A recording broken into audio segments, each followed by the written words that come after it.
नमस्कार विद्यार्थ्यांनो, माझे नाव माधुरी राजभर आहे। मी तुम्हाला हिंदी हा विषय शिकवणार आहे। आज विद्यालयात तुमचं स्वागत करत आहे। आज जो आपल्या समोर व्याकरणचा धडा आहे त्याचं नाव काय? समानार्थी शब्द। काय आहे समानार्थी शब्द आणि यांचा हा पहिला सीझन आहे। तर चला बघूया या सीझन मध्ये आपण काय पाहणार किंवा काय करणार आहे। तर चला बघूया। बघा, तुमच्या समोर आता आलेला आहे समानार्थी शब्दांची परिभाषा। काय आलेला आहे? समानार्थी शब्द यांची परिभाषा आलेली आहे। तर यांची परिभाषा कसा आहे चला बघूया। समान या एक सा अर्थ सूचित करने वाले शब्दों को समानार्थी शब्द कहते हैं। इथे काय सांगितले आहे की जे समान म्हणजे एकसारखा, जे समान एकासारखा अर्थ सूचित करून जात आहे त्यांना आपण किंवा त्या शब्दांना आपण समानार्थी शब्द असंही म्हणतो। कळलं की नाही? हो, परत सांगू का? हो, बघा, समान या एकसारखा एकसा म्हणजे एक जैसा अर्थ सूचित करून जात आहे किंवा त्यांच्या शब्दांच्या समानार्थी शब्द बनून जात आहे त्यांना आपण समानार्थी शब्द असंही म्हणतात। जैसे आईचं आमदनी, जसं काय होणार? आय यांचा आमदनी आसमानच्या आकाश। तर याप्रमाणे असं हे जसं आहे त्याचा शब्द पण तसंच ही आहे किंवा त्यांचा अर्थ पण तसंच ही आहे, त्यांना आपण समानार्थी शब्द या हा बोलत आहे। कळलं की नाही? हो, तर चला अजून बघूया। बघा, निम्नलिखित वाक्य पढो। खालती काही वाक्य दिलेले आहे तुम्हाला काय करायचं? त्यांचं वाचन करायचं आहे। तर चला करूया। बघा, हम प्रदर्शनी देखेंगे, हम नुमाइश देखेंगे। तर प्रदर्शनी आणि नुमाइश हा जे आहे त्यांचा एकसारखाही अर्थ आहे। प्रदर्शनी आणि नुमाइश यांचा एकसारखाही अर्थ दिलेले आहे। तर याप्रमाणे तुम्ही बघणार, परत मी सांगत आहे, नीट प्रमाणे ऐकून घ्या।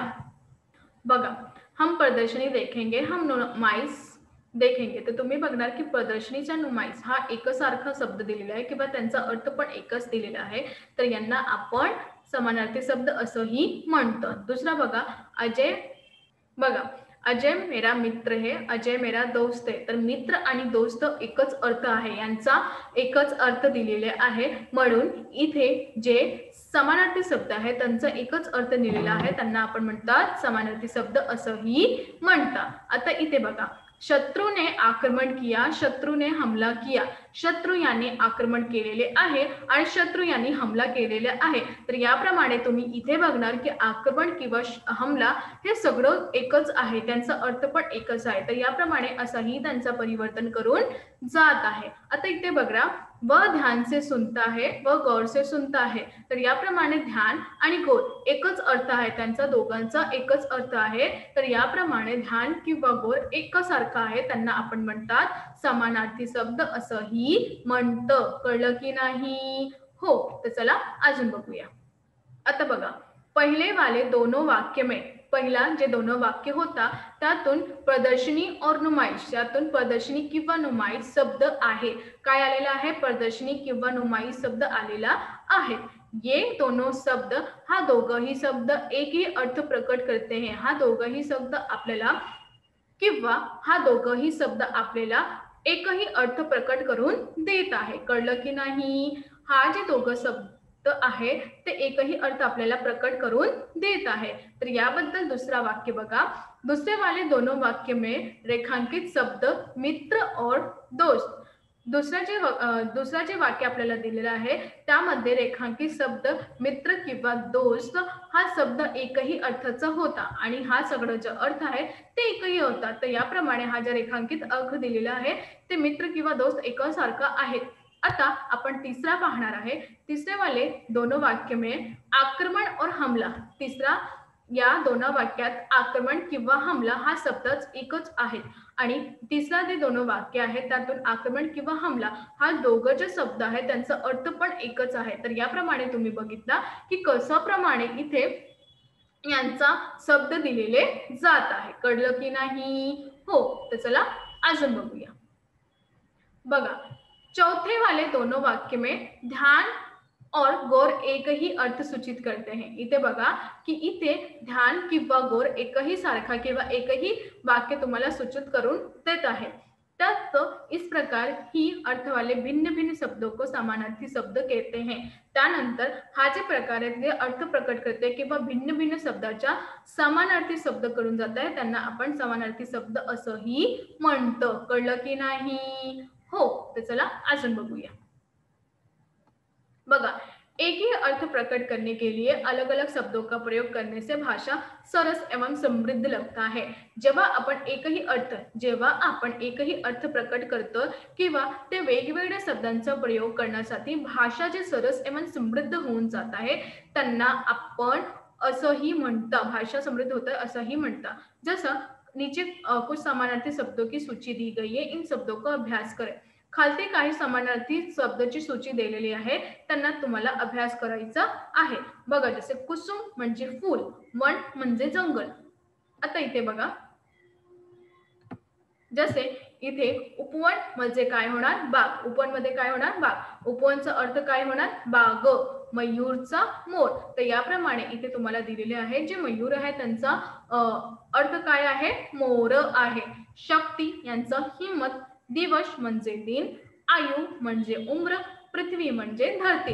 तर याप्रमाणे हा जे शब्द दिलेले आहे त्यांचा अर्थ तसंही होणार, फक्त शब्द वेगळा आहे परंतु त्यांचा अर्थ तसेही होऊन जात आहे। तर यांना आपण म्हणतात समानार्थी शब्द किंवा पर्यायवाची शब्द असंही म्हणतं। कळलं की नाही? हो, चला अजून बघूया।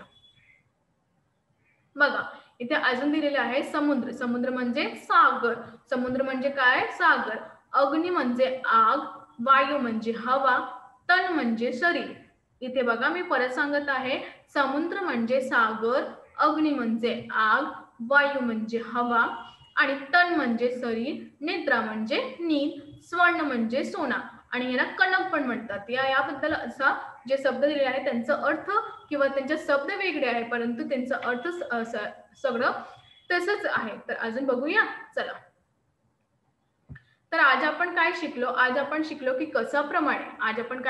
कशाप्रमाणे हे जे तुम्हाला अर्थ देऊन जात आहे त्यांचं परिवर्तन कशाप्रमाणे होऊन जात आहे आणि हा समानार्थी शब्द खूपच कमी आहे। तर याप्रमाणे तुम्हाला कसं करायचं आहे, हे जे समानार्थी शब्द मी तुम्हाला दिलेले आहेत किंवा त्यांची परिभाषा तुम्हाला दिलेली आहे त्याला नेहमीप्रमाणे ऐकून घ्या। हे खूपच छोटा व्याकरण आहे, ते कसं करणार किंवा कसं करणार हेच यांना सांगितलं आहे। तर याबद्दल यांचा खूपच छोटे प्रमाणे हा तुम्हाला मी की अशा प्रकारे तुम्हाला दिलेले आहे। तर तुम्हाला काय करायचं आहे, यांचा शोध करायचा आहे किंवा यांचं कशासाठी तुम्हाला करण्याचं आहे ते समान अर्थ आहे। कधी कधी असं वाटतं ना, आपल्या ज्या कविता दिलेले होते त्यांच्या समान अर्थ आपल्याला शिक्षिका शिकवते, त्याप्रमाणे तसंही हा समान अर्थ तुम्हाला मी दिलेले आहे। तुम्हाला नीट प्रमाणे ऐकायचं आहे आणि ऐकत बरोबर काय दिलेलं आहे किंवा कसं करायचं हे पण तुम्हाला सांगितलेले आहे। तर याप्रमाणे तुम्हाला काय करायचं हे सगळं व्यवस्थित नीट प्रमाणे ऐकून घ्यायचं आहे आणि जे शब्द मी तुम्हाला दिलेले आहे समानार्थी त्याला लिहायचं आहे आणि लिहून त्यांचा अभ्यास करायचा आहे। कळलं की नाही? लवकरच लवकर सांगा, कळलं? तर हा आज आपण शिकलो। हे सगळं तुम्हाला कुठून भेटतं आहे हे तुम्हाला माहित आहेत का?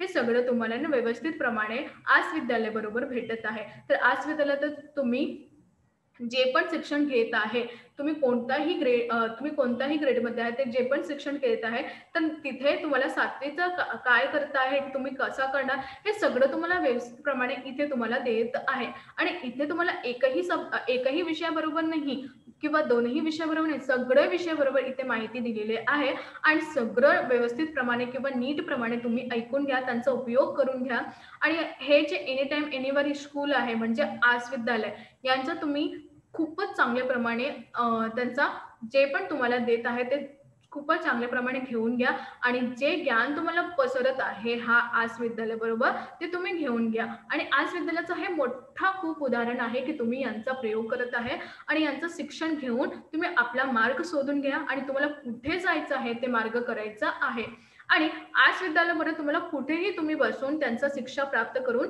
जात आहे। हा शिक्षा तुम्हाला असं नाही की तुम्ही स्कूल जाणार किंवा कुठे जाणार तेव्हा तुम्हाला भेटणार, असं काहीही नाहीये। तुम्ही घरी बसून ह्या शिक्षाच्या ग्रहण करणार आहे किंवा घरी बसून तुम्ही कुठे फिरायला जाणार आहे तरी बी तुम्ही हा तुमचा हातावर मोबाईल आहे तर तुम्ही त्या पाहून शकणार, तो तुम्ही कुठेही बसून यांचा ज्ञान जे तुम्हाला देत आहे तुम्ही घेऊ शकता। कळलं? हो, धन्यवाद।